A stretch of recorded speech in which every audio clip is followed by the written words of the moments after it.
2024 का नज़दीक आना, चंद्रयान 3 का अंतरिक्ष में जाना और सीमा हैदर का पाकिस्तान से भारत में आना, तीनों घटनाएं एक साथ हुई है। क्या कितने दिन चल पाएगा इनका ये प्रेम? क्या लगता है आपको, सीमा का और सचिन का प्यार सच्चा है या फिर झूठ है? Everyone, good morning. तो भैया कैसे हैं आप सब? उम्मीद है आप सब अच्छे हैं। मेरे गले में खराश आ गई। सुबह नहीं है, बज चुके हैं 12 और सारा काम करके कंप्लीट हम फ्री हैं। आज मैंने सफाई की है रसोई की, क्योंकि गर्मियों में ना जो मतलब जब आंधी आती थी ना तब की थी मैंने 2-3 बार सफाई, लेकिन जब आंधी आई और फिर से धूल मिट्टी छा जाती है रसोई में, छा गई थी, तो इस वजह से क्या है कि मैंने अब आज दोबारा सफाई की है। अब क्या है कि आंधी तो आएगी नहीं और धूल मिट्टी छाएगी नहीं, तो आज रसोई की और बाहर वाले रूम की सफाई कर दी है और कल पीछे वाले दोनों रूमों की सफाई करूँगी, तो घर की सफाई हो जाएगी कंप्लीट। फिर अब इसके बाद में दिवाली को ही करेंगे डायरेक्ट सफाई, क्योंकि अब सफाई करने की ज़रूरत नहीं पड़ेगी, क्योंकि क्या है कि अब आंधी वांधी तो चलेगी नहीं और धूल मिट्टी जमेगी नहीं, ये वाली बात है। और गुरुजी कर रहे हैं बाहर की गार्डन की सफाई। ये देखो भैया, इन्होंने काट दी पूरी दूब, बिल्कुल बड़ी हो गई थी, और टाइम टाइम से दूब काटते रहना चाहिए क्योंकि ज़रूरी है, क्योंकि कीड़े कांटे का डर रहता है, सांप वापुस आ जाए खा जाए तो हम सल्ट जाएंगे, इस दुनिया से चले जाएंगे। तो इस वजह से साफ सफाई भी रखनी जरूरी है। तो ये काट रहे हैं दूब, सुबह से थक गए। अपन थकते नहीं कभी, तो थकते नहीं तो क्या होते हैं, आराम करते हैं। आराम करते हैं। तो ये परेशान हो गए, थकार के बैठ गए हैं। थकते नहीं है, इनमें इतनी एनर्जी है। तो सारे दिन भर लगे रहते हैं, धीरे धीरे धीरे धीरे। थकता वो इंसान है जो फुर्ती में काम करता है ना, वो जल्दी थक के बैठ जाता है जैसे। और जो धीरे धीरे धीरे धीरे काम करते हैं ना हम लोग, तो कोई भी काम हो चाहे से, तो अगर आप पत्थर भी पटक रहे हो तो एक तो जोर से, मतलब एक शरीर के जोर से काम करता है एक तो इंसान, और एक होश से काम करता है। तो जो जोर, शरीर के जोर जो दिखाएगा ना, जो जोर से काम करेगा वो जल्दी थक के बैठ जाता है, और जो होश से काम करेगा ना वो जल्दी नहीं थकता। ये है। सही है, क्या आप मेरी बात से सहमत है? सहमत बात। अच्छा, और क्या लगता है आपको, सीमा का और सचिन का प्यार सच्चा है या फिर झूठ है? मेरे बहुत दिनों से मतलब ये चीज दिमाग में घूम रही है कि लोग कहते हैं कि शादी एक रामू की दुकान का कड़ाकंद है। तब तक खाओ, नहीं खाओ तब तक ऐसा लगता है कि यार हमें खाना चाहिए, और तब खा लो तो फिर बोर हो जाते हैं उससे जल्दी ही, शादीशुदा जिंदगी से। तो क्या कितने दिन चल पाएगा इनका ये प्रेम? देखो ऐसा है, पब्लिक बैठती नीचे, हाँ। और जो जितना नीचा होता है उसे उतना ही कम दिखाई देता है, जो जितनी ऊंचाई पे होता है उसे उतना ही ज्यादा दिखाई देता है। सही बात है। सच्चाई क्या है? 2000, अगर मुझसे पूछोगे तो मैं सच्चाई कहूँगा।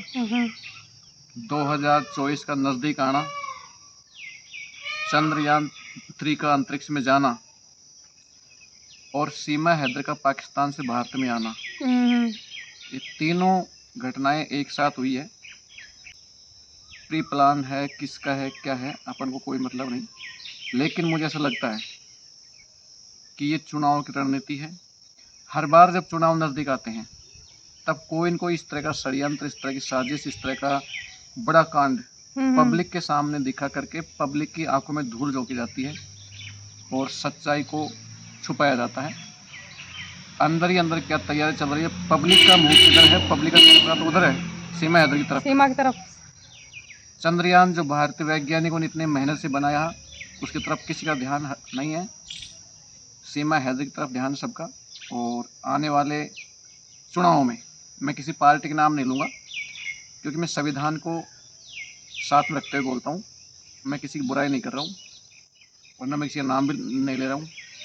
और हर व्यक्ति को संविधान के अंतर्गत अपनी अभिव्यक्ति पेश करने का अधिकार है। ये सारे मैटर चुनाव से पहले ही क्यों होते हैं, मेरी समझ में नहीं आ रहा। जब इतने सारे फौजी मरे इस देश के, तब भी चुनाव नज़दीक थे, तब भी ऐसा कांड हुआ। और जब जो भी मतलब इंटरनेशनल, अंतर्राष्ट्रीय स्तर की जो साजिश होती है, उनको टाइम यही मिलता है कि चुनाव जस्ट पहले होने का।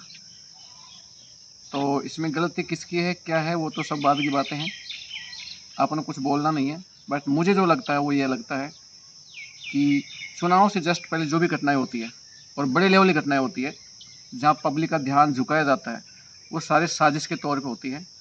साजिश कौन कर रहा है, क्यों कर रहा है, क्या सिस्टम है, ये पब्लिक अंधी है, ये पब्लिक नहीं, ये पगली है, पगली। मैं पगली नहीं कहूँगा, इसको पगली कहूँगा। इसको जिधर घुमाया जाता है भेड़ चाल में उधर चल देती है, होश से कोई विचार करता नहीं है। सब मोहब्बत के चक्कर में सीमा सचिन की मोहब्बत, सीमा सचिन की मोहब्बत, इस तरह की बातें कर रहे हैं, क्योंकि उनको होश ही नहीं है कि देश में क्या हो रहा है। क्योंकि वो तल घर में जी रहे हैं, वो ऊंचाई शिखर से नहीं देख पा रहे। हम पहाड़ पर जितना ऊंचा चढ़ के देखेंगे उतनी दूरी से दिखाई देता है कि मामला क्या है। बट हम गड्ढे में पड़े, और गड्ढे में जो इंसान पड़ा होता है उसे गड्ढा ही दिखाई देता है, उसको दिखाई देता है, जो दिखाया जाता है वो दिखाई देता है। तो ज़्यादा कुछ नहीं कहते हुए मैं अपनी वाणी को विराम दूंगा, लेकिन ये ज़रूर कहूँगा 100% साजिश है। साजिश किसकी है ये अपन को पता नहीं, ये कह सकते हैं मेरे मुंह से, ये मैं कह सकता हूँ कि अपन को पता नहीं है। बट सभी पब्लिक से, सभी बंधुओं से, बहनों से, माताओं से, सभी से मैं निवेदन करता हूँ कि किसी भी घटना को जानने के लिए थोड़ा होश से काम लेना सीखें और उच्च स्तर का दिमाग यूज़ करना सीखें, तभी आप इस दुनिया में जी पाओगे। वरना अब तक आप गुलाम बनते आए हो और गुलाम बनते ही रहोगे। यहाँ से आपको गुलाम बनाया जा रहा है। अगर आपको हथकड़ी पहना दे या साँकल से बांध दे तो हम सब में ताकत, हम तोड़ सकते हैं साँकल को।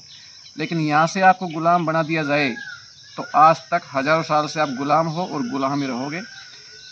तो मैं ज़्यादा कुछ नहीं कहूँगा, आप इस बारे में सब समझती हैं, क्योंकि आप मेरी पत्नी मेरे साथ रहती है, तो थोड़ा सा लेवल तो आपका है ही कि मैं किस स्तर की थोड़ा बात सा मैं किस स्तर की बात कर रहा हूँ। और मेरी भाषा से बहुत सारे लोग भी समझ रहे हैं कि मामला क्या है। चुनाव से जस्ट पहले इस तरह की घटनाएं होती है, उनका पूरा पूरा फ़ायदा चुनाव में मिलता है। किस पार्टी को मिलता है मैं नहीं कहूँगा, इसका फैसला आप लोग करेंगे, क्योंकि संविधान को दायरे में रखते हुए बोलने का मतलब ये है कि आप अपने शब्दों से फंसे नहीं। मैं किसी की बुराई नहीं कर रहा हूँ। मुझे जो लगता है उसका अभिव्यक्ति पेश करना हर व्यक्ति का अधिकार है, स्वतंत्रता का अधिकार है, हमारे मौलिक अधिकार है कि जो जैसा आपको लगता है वैसा आप कह सकते हैं, बशर्ते हम किसी का नाम नहीं ले रहे। बट ये तय है, ये निश्चित रूप से है कि चुनावों में फ़ायदा मिलेगा इस चीज़ का। किसको मिलता है कि आप सब लोग तय करेंगे। आप सब लोग समझदार हैं, बुद्धिमान प्राणी हैं, मैं तो एक छोटा सा जीव जंतु हूँ। जब एक छोटा सा जीव जंतु इतना सोच सकता है तो आप लोग बुद्धिजीवी लोग हैं, वो कहाँ तक सोच सकते हैं। और हर व्यक्ति इस तरह से सोचे तो देश का कल्याण हो सकता है। मैं आप सभी के उज्जवल भविष्य की कामनाएं करता हूँ। सीमा सचिन को छोड़ें, अपनी पढ़ाई में ध्यान दें, अपनी कमाई में ध्यान दें, अपने भविष्य पे ध्यान दें, और देश को किन किन बातों से फ़ायदा हो सकता है उन बातों पे ध्यान दें। पेड़ लगाएं। इस समय सबसे बड़ा जो काम आप कर सकते हैं वो है पेड़ लगाने का। पेड़ लगाने का मौसम है। इस प्रकृति को सजाइए, इस प्रकृति को मजबूत बनाइए, अमीर बनाइए। सबसे बड़ी अमीर यही है कि हम खुश रह सकें, और खुश कब रहेंगे जब ये प्रकृति जिंदा रहेगी, शुद्ध ऑक्सीजन मिलेगी तब। तो मेरा संदेश आपको ये है कि सीमा सचिन को ध्यान हटाएं और प्रकृति पे वृक्षारोपण करें। सत्ता में ऐसे लोग बैठे हुए हैं जो सच्चाई को दबाने की क्षमता रखते हैं, क्योंकि भारत में नहीं पूरे विश्व में आदिकाल से होता आया है, जिसकी लाठी उसकी भैंस। सही बात है। सत्य कुछ भी हो, बट जिसके हाथ में लाठी, जिसके हाथ में सत्ता है, वो सच को दबा देते हैं और झूठ को लोगों के दिमाग में डाल देते हैं। सही बात है। और हम जैसे लोग जो सब कुछ जान कर भी मतलब अनजान बन जाते हैं, क्योंकि चुपचाप, हमारे पास सत्ता नहीं है, इसलिए हम सत्ता नहीं है, सब हाँ, सारा हम खेल कुछ कह सत्ता नहीं का है। सकते। अगर कुछ कहें तो फिर वही वाली बात है, दबा और दिए जाते सत्ता हैं। में आने के लिए आप सभी को एकजुट होना पड़ेगा। हमें जो जातियों में बांट रखा है ये बहुत बड़ी साजिश है, ये मैं पहले बोलता हूँ इस बात का। अब किसकी साजिश है आप सब जानते हैं। ऊंच नीच जातिवाद में बांट रखा है, बहुत बड़ी साजिश थी शुरू से ही, अब भी साजिश है। और आपको जातिवाद नाम पे लड़ाया जाएगा, धर्मों के नाम पे लड़ाया जाएगा चुनाव आने से पहले, ये मैं पहले ही जानता हूँ इस बात को। लेकिन आपके अंदर जोश भरा जाएगा कि अपने धर्म को, अपना धर्म संकट में है। जब धर्म संकट में है तो धर्म के जो प्रणेता हैं, जिनसे धर्म स्टार्ट होता है, उनमें शक्ति है, अपना अवतार मानते हैं, जो भी अपने अपने धर्म के पैगंबर अवतार जो भी हैं, उनकी शक्ति कहाँ गई फिर। जो धर्म ही खतरे में है तो ऐसा धर्म किस काम का। मैं एक बात पे हमेशा गौर करता हूँ, मतलब बताता हूँ आपको, कि जो धर्म ही खतरे में है ना, वो धर्म कोई काम का ही नहीं है। उस धर्म कोई ताकत ही नहीं जो धर्म खतरे में हो। तो धर्मों से हट करके इंसानियत पर आएगी। आई एम ए ह्यूमन, मैं एक इंसान हूँ और इंसान रहूँगा। सारे प्राणी, पशु पक्षी जानवर, कोई धर्म नहीं है, कोई संविधान नहीं, कोई पुलिस नहीं, कोई जातिवाद नहीं, वो कितने प्रसन्न है। और ये इंसान धर्मों में उलझ के, जातिवाद में उलझ के, वर्गों में उलझ के इतना दुखी हो गया है, और दुखी करने वाले की बहुत बड़ी साजिश है। आप कमेंट्स करके बताएं कि साजिश किसकी है, जातियों में किसने बांटा हमको ऊंच। बाकी मैं ज़्यादा कुछ नहीं कहूँगा। मेरे किसी शब्दों से आपको चोट पहुँची तो आई एम रियली सॉरी, लेकिन मुझे पता है चोट पहुँचेगी नहीं, क्योंकि मैंने ऐसा कोई शब्द बोला नहीं जिससे आपको चोट पहुँचे। मैंने सिर्फ इतना बोला है कि चुनाव आने से पहले इस तरह की साजिशें, इस तरह के षड्यंत्र, बड़ी घटनाओं को अंजाम दिया जाता है ताकि पब्लिक का ध्यान उधर और हमारा ध्यान गड़बड़ी पे स्टार्ट हो जाए, क्योंकि चुनाव में बहुत कम दिन बचे हैं। बाकी फैसला आप लोग करेंगे कि किस प्रकार की सरकार हमारे लिए उपयोगी है और किस प्रकार की नहीं। मैंने किसी पार्टी का नाम नहीं लिया, किसी जाति का नाम नहीं लिया, किसी नेता का नाम नहीं लिया। बाकी आप सभी लोग बुद्धिमान हैं, सब कुछ समझते हैं। इसी के साथ मैं अपनी वाणी को विराम देता हूँ। आपने मुझे इतनी देर तक झेला, उसके साथ मैं बहुत बहुत धन्यवाद देता हूँ। Wish you all the best. चलो ठीक है भैया, ब्लॉग का एंड करते हैं यहीं पे, क्योंकि आज का ब्लॉग तो यही हो गया पूरा। और इन्होंने जो कहा है उसमें कितना सच है और कितना क्या लगता है आपको, तो आप कमेंट में ज़रूर बताना भैया। तो ठीक है, मिलते हैं कल के एक और ब्लॉग में। तब तक के लिए bye bye, wish you all the best.